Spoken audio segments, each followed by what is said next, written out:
Hello friends, இன்னைக்கு நம்ம பார்க்க போகிறது ஜப்பான் அனிமி சீரீஸான That Time I Got Reincarnated as Slime season 2 episode 17 தான் இன்னைக்குள்ள வீடியோவில் பார்க்க போகிறோம். உங்களுக்கு இந்த வீடியோ பிடிச்சிருந்தது அப்படின்னா லைக் பண்ணிட்டு அப்படி மறக்காம நம்ம சேனலை சப்ஸ்கிரைப் பண்ணிருங்க.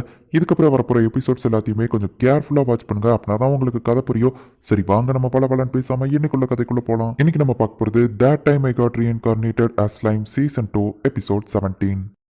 2 நாள்ல அந்த கிளைமனோட ஆர்மி யூரோசீனியாக்கு வந்துடும் அப்படின்னு சொல்லிட்டு நம்ம ஹீரோக்கு ரிப்போர்ட் பண்றாங்க. 2 நாள்ல கண்டிப்பா இவங்களால அந்த யூரோசீனியா நாட்டுக்கு போக முடியாது. என்ன பண்றது அப்படின்னு சொல்லிட்டு எல்லாருமே யோசிச்சுட்டு இருக்காங்க. வெல்டோரா எதையுமே கண்டுக்கிடாம அவன் பாட்டு மாங்கா படிச்சுட்டு இருக்கான். ஹே ரஃபேல், ஒருவேளை யூரோசீனியால இருக்கிற பேலன்ஸ் மக்கள் எல்லாரையுமே அந்த கிளைமன் கொண்டுட்டான் அப்படின்னா அவனால டீமன் லார்டா அவேக்னிங் ஆக முடியுமா அப்படின்னு நம்ம ஹீரோ கேட்டா 78% அதுக்கு சான்ஸ் இருக்கு அப்படின்னு அந்த கம்ப்யூட்டர் சொல்லுது.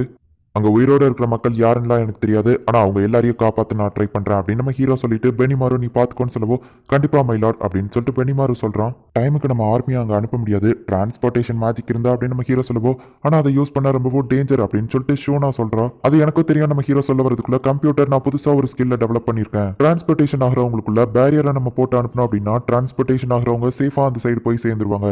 ஒன்னு அவங்க கிட்ட மேஜிக்கல் ரெசிஸ்டன்ஸ் இருக்கணும், அப்படி இல்லைன்னா நம்மளே ஒரு பேரியரை போட்டு அனுப்பலாம் அப்படின்னு சொல்லி கம்ப்யூட்டர் சொல்லுவோம். ரஃபேல், எனக்காக நீ புது ஸ்கில் எல்லாம் டெவலப் பண்ணி வச்சிருக்கியே அப்படின்னு நம்ம ஹீரோ சந்தோஷமாயிட்டு அது ஆபத்து தான், ஆனா நான் ஒரு புது ஸ்கில்ல டெவலப் பண்ணிருக்கேன் அப்படின்னு நம்ம ஹீரோ சொல்லவோ எல்லாருமே ஷாக் ஆகுறாங்க. என்னோட புது ஸ்கில்ல வச்சு உங்க எல்லாருமே என்னால அங்க டிரான்ஸ்போர்டேஷன் பண்ண முடியும், ஆனா இதை நான் ஃபர்ஸ்ட் டைமா யூஸ் பண்றேங்கிறதுனால இது சேஃபா என்னன்னு எனக்கு தெரியல அப்படின்னு நம்ம ஹீரோ சொல்லுவோம். உங்க மேல எனக்கு நம்பிக்கை இருக்கு மைலார்ட், நீங்க சாக சொன்னா கூட நான் அதுக்கு ரெடி தான் அப்படின்னு பெனிமாரு சொல்றான். அந்த 3 பேஸ் கட்டியர்ஸுமே நீங்க எங்களுக்காக நிறைய விஷயம் பண்ணிருக்கீங்க லார்ட் ரீமரோ, நாங்க உங்களை நம்புறோம் அப்படின்னு சொல்றாங்க. சரி அப்போ உங்க எல்லாத்தையும் டெலிபோர்டேஷன் பண்ற அப்படின்னு நம்ம ஹீரோ சொல்றான். இப்போ நம்ம ஹீரோவோட ஆளுங்க மட்டும் தான் அந்த இடத்துல இருக்காங்க. கிளேமன் இருக்கிற இடம் மட்டும் எனக்கு தெரிஞ்சதுன்னா நான் அவனை ஈஸியா அழிச்சிருப்பேன், இவ்வளவு பெரிய பிரச்சனையே இல்லை அப்படின்னு நம்ம ஹீரோ சொல்லுவோம். ஆனா கிளேமன் பெர்கஸ் மீட்டிங்க்கு போறா அப்படின்னு சொல்லி ஷோனா கேட்கவும் என்கிட்ட ஒரு நல்ல ஐடியா இருக்கு, நம்ம பேசாம அந்த கிளேமனை பெர்கஸ்லயே போயிட்டு கொண்டுலாம் அப்படின்னு சொல்லி ஷியான் சொல்லுவோம். ஆனா பெர்கஸ்ல மத்த டீமன் லார்டு இருப்பாங்க, அவங்கள நான் பகிச்சுக்கிட்டு விரும்பல, நீ கொடுத்த ஐடியா நல்லா தான் இருக்கு, அந்த கிளேமனை நான் நேருக்கு நேரா பார்க்கணும் அப்படின்னு நம்ம ஹீரோ சொல்லுவோம். நீ அந்த பெர்கஸ் மீட்டிங்ல கலந்துக்கலாம் ரீமரோ, ஆனா நீ உன் கூட 2 ஆளுங்களை தான் கூட்டிட்டு வர முடியும், அது அங்க புது ரூலா போட்டிருக்காங்க அப்படின்னு ராமிரஸ் சொல்லுவோம். அப்படின்னா ஓகே நான் வரேன் அப்படின்னு சொல்லி டயப்ல சொல்றான். இல்ல நான் தான் போவேன் அப்படின்னு ஷியான் சொல்றா.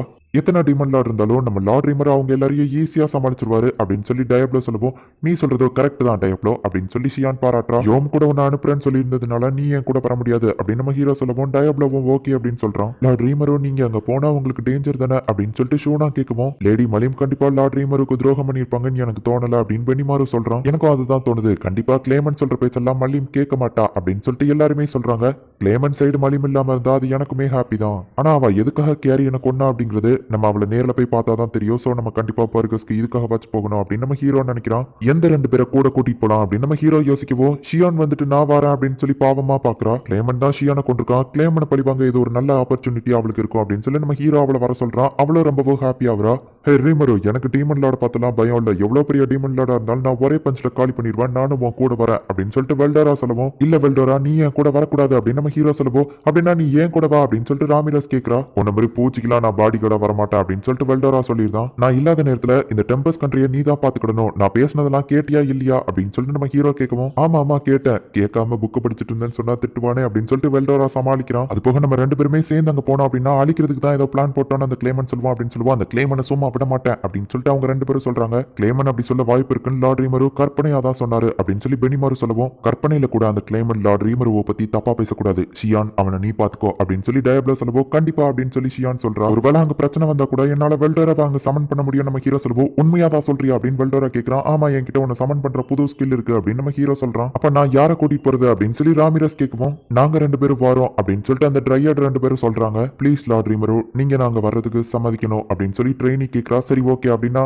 ட்ரெயினியும் ராமிரஸோட காலமும் ராமிரஸ் கூட வரட்டும், ஏன் கூட ஷியானோ ராங்காவா அந்த இடத்துக்கு வருவாங்க அப்படின்னு சொல்லி நம்ம ஹீரோ சொல்றான். எல்லாரும் ஓகே அப்படின்னு சொல்றாங்க. ஷீசுவை சமன் பண்ண அந்த லியான் கிராமலும் அந்த இடத்துக்கு வருவான். ஆனா இப்போதைக்கு என்னோட டார்கெட் அந்த கிளேமன் தான் அப்படின்னு சொல்லிட்டு நம்ம ஹீரோ மனசுக்குள்ள நினைக்கிறான். இப்போ சிட்டி ஆஃப் ஃபர்காட்டன் டிராகன் அப்படிங்கிற ஒரு இடத்துல 2 பேர் நின்று பேசிட்டு இருக்காங்க.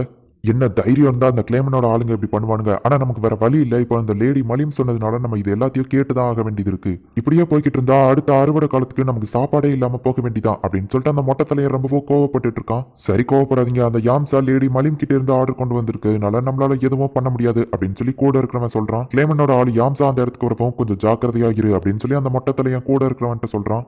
ஹலோ ஃபாதர் மெட்ரே, நீங்க எங்க ஆளுங்க 30,000 சோல்ஜர்ஸ்க்கு சாப்பாடு சப்ளை பண்றதுக்கு ரொம்பவும் தேங்க்ஸ் அப்படின்னு யாம்சா சொல்லுவோம். லேடி மலிம் சொன்னதுக்கு அப்புறம் மறுவார்த்தை என்ன இருக்கு, ஆனா எங்க ஆளுங்களுக்கு சாப்பாடு இல்லாம போயிரும் அப்படின்னு நம்ம சொல்லுவோம். அதெல்லாம் பத்தி நீ யோசிக்கவே கூடாது, மலிம் சொல்லியிருக்கல அதை மட்டும் நீ கேளு அப்படின்னு சொல்லி யாம்சா சொல்றான். ஓ என்ன மன்னிச்சிருங்க, நான் கண்டிப்பா சாப்பாடு அனுப்புறேன் அப்படின்னு நம்ம சொல்லுவோம். எங்களுக்கு ஆளுங்களும் கொஞ்சம் கம்மியா இருக்கு, ஆளுங்களையும் அனுப்பி வை அப்படின்னு நம்ம சொல்லுவோம். எங்க கிட்ட இருந்து நீங்க சாப்பாடு திருடுக்கிறீங்க, அது பத்தாதான் இப்ப ஆளுங்களை வர அனுப்பி வைக்கணுமா அப்படின்னு சொல்லி அந்த கூட இருக்கிறவன் கேட்கவும், என்னடா பேசுனா அப்படின்னு சொல்லி அவன் கையை வெட்டிட்டு, பார்த்து பேசு, யார்கிட்ட பேசுறன்னு தெரியுதா, இல்லைன்னா உனக்கு உயிர் வாழணும்னு ஆசை இல்லையா அப்படின்னு நம்ம சொல்லுவோம். இந்த மிட்ரே அவனை ஓங்கி ஒரு அடி அடிச்சுட்டு, அவனுக்கு பதிலாக நான் மன்னிப்பு கேட்டுக்கிட்டேன், கவலைப்படாதீங்க அப்படின்னு சொல்லுவோம். அந்த மாதிரி முட்டாளெல்லாம் என் கூட வச்சிருக்க, சரி நான் கிளம்புறேன் அப்படின்னு சொல்லிட்டு யாம்சா அங்கிருந்து கிளம்புறான். ஹேய் நான் இதுக்காக தானே உன்னை ஃபர்ஸ்டே வார்னிங் பண்ணேன் அப்படின்னு சொல்லி அவனோட வெட்டப்பட்ட கையெடுத்து ஹோலி மேஜிக்கை வச்சு ஹீலிங் பண்றான். அவன் எதுடா சான்ஸ்னு பார்த்து நம்ம கண்ட்ரி கூட வார ஸ்டார்ட் பண்ணலான் இருக்கான். அவன் நான் நினைச்சாலே எனக்கு கோவமா வருது, ஆனா வர வழி இல்ல, லேடி மலிம் சொன்னதுனால எல்லாத்தையும் கேட்டுதான் ஆக வேண்டியது இருக்கு. லேடி மலிம் மட்டும் அந்த கிளேமன் சொல்றதை கேட்கலன்னா அந்த கிளேமனையும் ஒரே கையில போட்டு தள்ளிடுவேன். சரி இதுக்கப்புறம் பார்த்து ஜாக்கிரதையா இரு அப்படின்னு அந்த மிட்ரே சொல்றான்.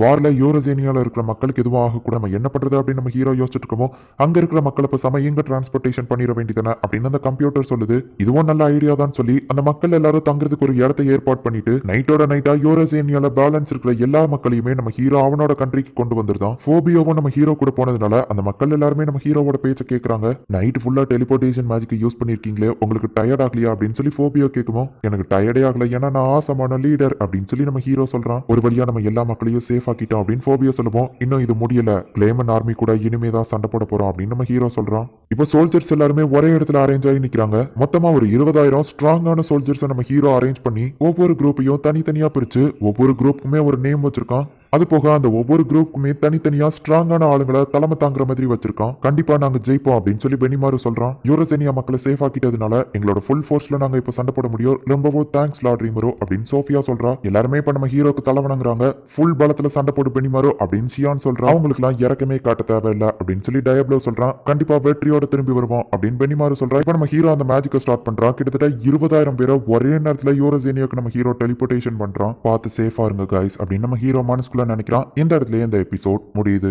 கிளேமனோட ஆர்மி கூட நம்ம ஹீரோவோட ஆர்மி சண்டை போடுறதுக்காக போயிருக்காங்க. என்ன நடக்க போகுது அப்படிங்கறத நெக்ஸ்ட் எபிசோட் பார்த்து தெரிஞ்சுக்கோங்க. நான் சொல்லவே தேவையில்லை, நெக்ஸ்ட் எபிசோட் எப்படி இருக்கும் அப்படிங்கிறது உங்களுக்கே தெரியும். ஸோ மிஸ் பண்ணாம பார்த்து என்ஜாய் பண்ணுங்க. அண்ட் உங்களுக்கு இந்த வீடியோ பிடிச்சிருந்தது அப்படின்னா லைக் பண்ணிட்டு அப்படி மறக்காம நம்ம சேனலை சப்ஸ்கிரைப் பண்ணிருங்க. தேங்க்யூ ஃபார் வாட்சிங். பாய் கைஸ், நெக்ஸ்ட் எபிசோட்ல மீட் பண்ணலாம்.